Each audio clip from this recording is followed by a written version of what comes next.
For most of my 20s, I lived like a monk with a laptop. No vacations, no upgrades, no Friday night drinks, unless someone else was buying. I worked full-time at a tech firm and freelanced on weekends, doing everything from debugging startups' APIs to fixing some teenager's blog because their web guy ghosted. Every extra dollar went into savings. 3 years ago, I found a 2-bedroom condo on the edge of northeast Minneapolis. Nothing flashy, just clean, quiet, decent sunlight and a view of the trees across the street. I put down every cent I had and took out a mortgage that still makes me wince some months. But the place was mine. The second bedroom became my office. Remote work 3 days a week meant I needed it. I built something for myself, finally. That Sunday, we were having dinner at my parents' house like we always did, roast chicken over salted potatoes and the same background music Dad's been playing since I was in high school. Mira was glowing, or trying to. She had that smug, head-tilted smile she used when she wanted something but hadn't said it yet. She and Tate, her boyfriend part-time vape shop clerk, full-time musician on the brink, had just announced the pregnancy last week. Everyone acted like she'd cured cancer. Between bites of chicken, Mom turned to me and said, "So, Elliot, we need to talk about your condo." I blinked. "My condo, you know," she said lightly, slicing into her meat. "Now that Mira's having a baby, she really needs more space. That 1 bedroom is too small, and your place is in such a nice neighborhood." I let out a short laugh. "Wait, you're serious?" Dad looked up totally straight-faced. "Babies need space, son. A nursery, room to grow. You live alone. You don't need all that space." Mira didn't say anything at first. She just smiled and rested a hand on her belly like she was already posing for a family photo. "I use the second room as my office," I said. "I work from home." "That can be adjusted," Mom replied. "Family supports family, and someday when you have a child, Mira will help you too." The table went quiet for a beat. I set my fork down. That's when I realized they weren't making a suggestion, they were laying groundwork. And that small smile on Mira's face never faded. I didn't sleep much that night. I kept playing the dinner over in my head, trying to convince myself it was a misunderstanding, some clumsy conversation taken too seriously. But the next morning, I woke up to a text from Mom with a link to an article titled, "Why Single Adults Should Consider Downsizing to Support Growing Families." No message, just the link. An hour later, she sent another. A video this time, how siblings can share responsibility for the next generation. I stared at my phone until the screen dimmed. No confrontation, no demands, just a slow drip of messaging like water on stone. Mira posted on Facebook that evening a photo of her ultrasound and a caption. "So grateful for the support I've received from those who truly understand that it takes a village. This baby is already so loved." I wasn't tagged, but my aunt commented, "Elliot's such a good brother," followed by heart emojis. I didn't respond. 2 days later, I got home from work to find a large box sitting outside my door. The label was from a baby furniture company. I checked the address. My name wasn't on it, but the unit number was mine. I carried it inside, sat it down in the middle of the living room, and stared at it like it might explode. I texted Mira. "Me. Did you send something to my place?" "Mira, just a couple of things. The delivery window at our apartment is impossible." I called her. She didn't pick up. The next morning, there were 2 more packages. One had a portable crib, another a mobile with tiny elephants. That night, I called again. This time, she answered, sounding like she was mid-yawn. "Why are things being shipped here?" I asked. There was a pause, then that syrupy voice she used when she wanted something. "It's just easier. I figured it'd save time when we move in. No sense lugging it twice." "We're not doing that," I said sharper than I meant. "You're not moving in here." She laughed, short and dry. "Talk to Mom. She said she'd explain everything." I hung up. 10 minutes later, another text from Mom. "Don't stress yourself, honey. We're all just trying to do what's best for the baby." I stared at that sentence until it blurred. The next morning, I unplugged the smart speaker in my kitchen. I didn't know why, but suddenly I didn't like anything in my home listening to me. I thought maybe if they saw my face, saw how serious I was, they'd understand. That was the idea anyway. I texted Mom and Dad, asked if they and Mira could come by on Saturday, just to talk, clear the air. I kept it calm, diplomatic. I even offered to cook. They showed up 45 minutes early.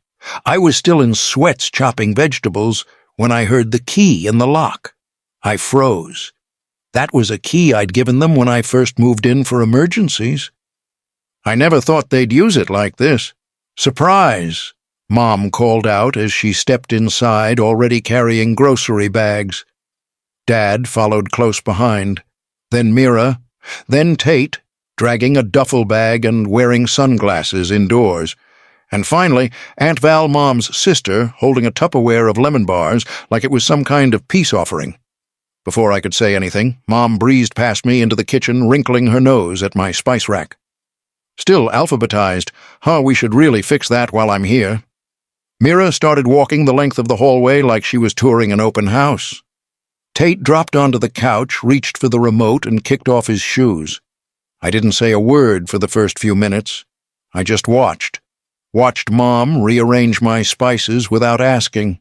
Watched Aunt Val hover near the fridge like she was judging its contents. Watched Mira pull out her phone and start snapping photos. "Can we all sit down?" I finally asked, setting the knife down a little harder than necessary. "Please." They trickled into the living room slowly, like this was some casual Saturday brunch. When I told them the apartment wasn't up for grabs, that I wasn't handing it over, there was a silence. A tight one. Dad was the first to respond. "We just want to have a conversation. No one's forcing anything." "That's not how it feels," I said. "You showed up with a crowd and let yourselves in with a key I gave you for emergencies. That's not a conversation." Mom's smile strained. "You're being emotional. Let's be practical." That's when Dad opened his laptop. "I've made a little presentation on space efficiency. I think it might help you see things clearly." He really had. There was a PowerPoint. Slides titled things like maximizing square footage in shared spaces and nursery placement recommendations. I turned to Mira. "I can help you and Tate find a bigger place. I'll even put in for a deposit." She smiled faintly. Eyes on her phone. "That's sweet. But Mom said you'd come around eventually." Then she got up and started walking toward the back bedroom. The day after the intervention, I changed the locks. It wasn't dramatic. I didn't call anyone or make a speech. I just opened the front door, let the locksmith in, and watched as the old deadbolt fell away. It clicked into place like an answer I'd been avoiding. That night, I ordered 2 security cameras, one for the hallway, one for the living room. If this was going to spiral, I needed to stop pretending it wasn't already happening. At my next therapy session, Cassandra let me talk until I ran out of breath. I didn't sugarcoat it.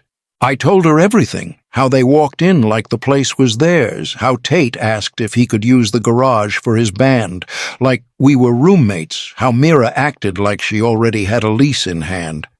She waited until I was quiet, then said, "You've always been the reliable one, not just responsible reliable, the one who doesn't need help, the one they can ask for anything and you'll figure it out." I thought that was a good thing, I said.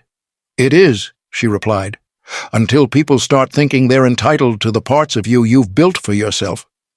I left her office feeling steadier, less like I was losing control, more like I was finally holding the line. That line was tested 3 days later. My landlord emailed me to ask if I'd recently submitted a request to add Mira and Tate to the lease. I hadn't. He attached a screenshot. Someone had called pretending to be me and asked about the building's family accommodation policy. There is no such policy. That same afternoon, I got a voicemail from a local locksmith. A Mrs. Carson had tried to hire him to rekey my door, claiming she'd lost the original key. When he asked for proof of residency, she got flustered and left. He found my number through the building's directory to make sure everything was okay. I thanked him, barely getting the words out.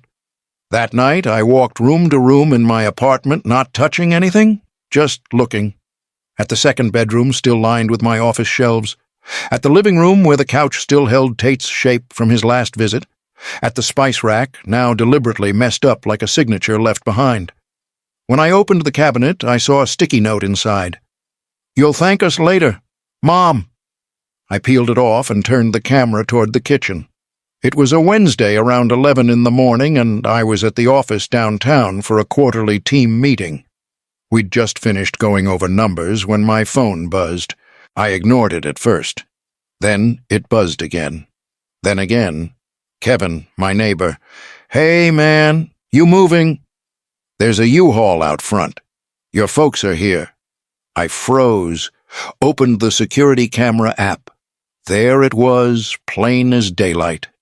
A U-Haul parked half on the curb, my parents' SUV behind it Mira's Honda in the visitor spot. A mover unloading a box marked baby stuff. I stood up without a word, grabbed my bag, and told my manager I had a family emergency. The 20-minute drive back felt like an hour. My hands shook on the steering wheel. When I pulled up, the truck's back door was open. I saw a crib changing table, 2 plastic tubs labeled nursery clothes. They weren't trying to move me out. They were moving Mira in. I slammed the car into park and sprinted to the building. The door to my unit was still locked, thank God, but I could hear voices on the other side. "He forgot to leave the key," Mom was saying, "but the locksmith should be here any minute." I pulled out my phone and called 911. While I waited, I hit record. The locksmith arrived before the police. He was walking up with his bag when I stepped into the hall. "Don't touch that lock," I said. Everyone turned. My dad blinked. "Elliot, we—" I held up my hand. "Stop. I'm the legal owner of this property, and none of you have permission to enter." The locksmith paused. "Are you Elliot Carson?" "I am." "Then I'm not touching anything," he said, backing away. Mom's smile wobbled. "Sweetheart, we were just trying to help Mira get settled. The baby, I cut her off. I've called the police. You're trespassing." Mira burst into tears. "How can you do this to me? I'm pregnant." Tate finally spoke, arms crossed. "Dude, we rented the truck until 4. Can we just unload?" The police arrived minutes later. I showed them my lease, the cease and desist letter from my lawyer, and the security footage of the hallway. The officers weren't impressed with the misunderstanding story. Then something unexpected happened. One of the movers got nervous when they asked for ID. Turned out he had a warrant for unpaid child support. They cuffed him on the spot. The other mover was a tenant relocation specialist, someone you hire to move things fast without paperwork. The police made it clear if anyone returned, they'd be arrested. They were now officially barred from the property. As the U-Haul pulled away, I followed it to the end of the street. Inside, next to the boxes, I saw Mira's couch, her kitchenware, half her life. They hadn't been bluffing. They'd already packed. The next afternoon, I opened my mailbox and found an envelope with my mother's handwriting on it. No return address, no explanation. Inside was a folded stack of papers and a note clipped to the top. "James, we thought this would be fair. You can stay with us a few months while you find something suitable. Mom and Dad." I unfolded the papers. It was a lease agreement. My condo listed at $500 per month to Mira Carson, effective in 3 weeks. My name was typed neatly across the bottom next to a signature line. Blank for now, but Mira had signed it, and so had my parents as witnesses. I stood in the hallway reading the document over and over, like my brain needed more time to absorb how calculated it really was. This wasn't a misunderstanding or a heat-of-the-moment blunder. They had drawn up paperwork. They were going to file it, maybe forge my signature, maybe say I'd lost the copy. I called my lawyer Aaron and told him everything. He didn't even sound surprised. "People do things to family they'd never try with strangers," he said. "Let's shut it down clean." That evening, we filed an official cease and desist letter, sent copies to each of them, Mira Diane Gregg. We included language about unlawful entry, attempted fraud, and use of false documentation. Then I called the locksmith again. Changed the locks a second time, just to be sure. I started keeping my blinds closed, turned off location sharing on my phone, changed the Wi-Fi password. Every part of me wanted to believe this was the end, that with the police involved and the paperwork served, they'd finally back off. but I couldn't shake the image of Mira's things packed in that truck. She'd been so sure. She'd already let go of wherever she was living. She wasn't waiting for my permission. She was waiting for the handoff. And if they'd come this far without blinking, there was no telling what might be next. I didn't sleep that night. I sat at my desk staring at the copy of the lease, the signatures in blue ink. The next morning, I opened my inbox to 14 unread emails. The first was from my building manager. The subject line, urgent lease inquiry and attempted add-on. The lawsuit arrived a week later.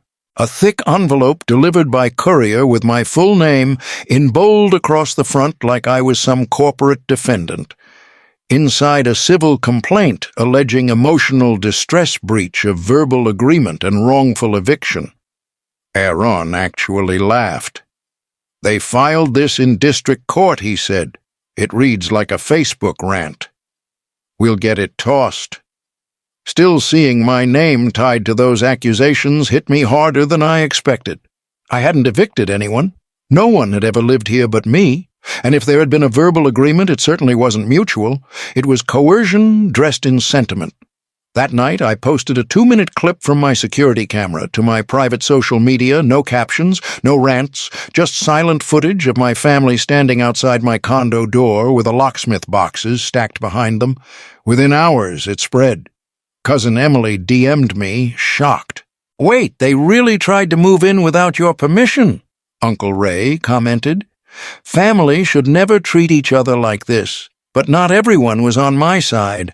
Aunt Denise wrote a vague post about how some people choose property over blood, and Aunt Val, who had shown up with lemon bars and a measuring tape, went completely quiet. I muted most of the threads. I wasn't interested in debates. I just wanted the silence back. Oddly, that's when I finally felt steady again, like the line between me and them was real now defined. No more pretending we could talk it out.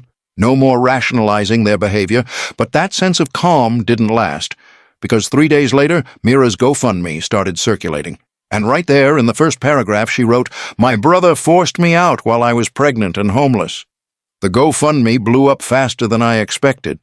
Mira knew how to write just enough tragedy without sounding dramatic. Words like abandoned and displaced floated beside a black and white ultrasound photo and a grainy picture of my building taken from across the street. She claimed she was 7 months pregnant, which she wasn't, and that I'd thrown her out without warning. People donated, shared, commented. Strangers called me heartless. Someone tagged my workplace. I stayed quiet. Until Emma, my cousin on Dad's side, forwarded screenshots of a text thread she'd had with Mira weeks earlier. In them, Mira spelled everything out. "Once the baby's here, I'll stop the payments. He won't evict his niece. And later, after a year, we can claim tenant rights. He'll fold before it gets that far." I forwarded everything to Aaron. The court dismissed their suit and ruled in our favor on the counterclaim. Fraud, trespassing, attempted misrepresentation. The judge didn't even hide her irritation. Mira was fined. My parents, too. It wasn't a fortune, but it was public. Documented. That should have been enough. It wasn't.